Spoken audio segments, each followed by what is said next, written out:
আয়াত ১১৭।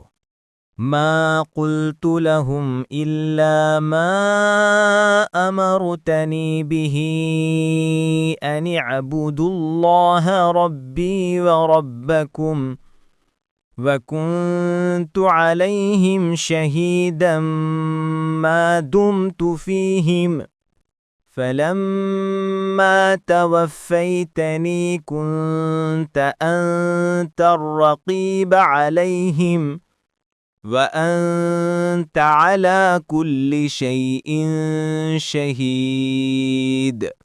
অনুবাদ, আপনি আমাকে যে আদেশ করেছেন তাছাড়া তাদেরকে আমি কিছুই বলিনি, তা এই যে তোমরা আমার রব ও তোমাদের রব আল্লাহর ইবাদত করো, এবং যতদিন আমি তাদের মধ্যে ছিলাম ততদিন আমি ছিলাম তাদের কাজকর্মের সাক্ষী। কিন্তু যখন আপনি আমাকে তুলে নিলেন তখন আপনিই তো ছিলেন তাদের কাজকর্মের তত্ত্বাবধারক এবং আপনি সব বিষয়ে সাক্ষী। আয়াতের বিবরণ। ১ নম্বর ফুটনোটের বিবরণ।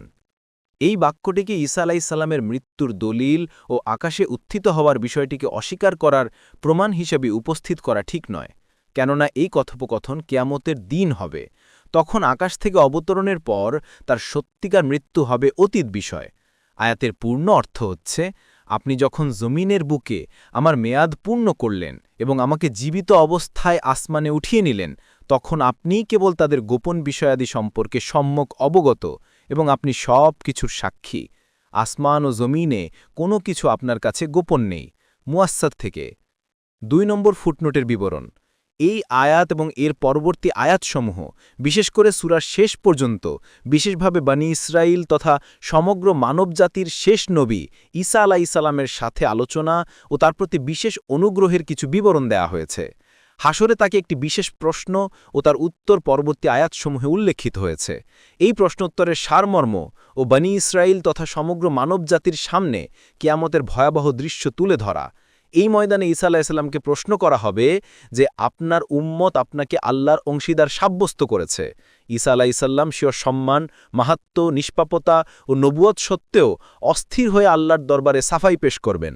একবার নয়, বারবার বিভিন্ন ভঙ্গিতে প্রকাশ করবেন যে তিনি উম্মতকে এ শিক্ষা দেননি।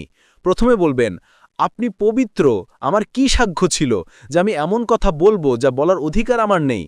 স্বীয় সাফাইয়ের দ্বিতীয় ভঙ্গি এই যে তিনি স্বয়ং আল্লাহ তাআলাকে সাক্ষী করে বলবেন, যদি আমি এরূপ বলতাম তাহলে অবশ্যই আপনার তা জানা থাকত, কেননা আপনি তো আমার অন্তরের গোপন রহস্য সম্পর্কেও অবগত।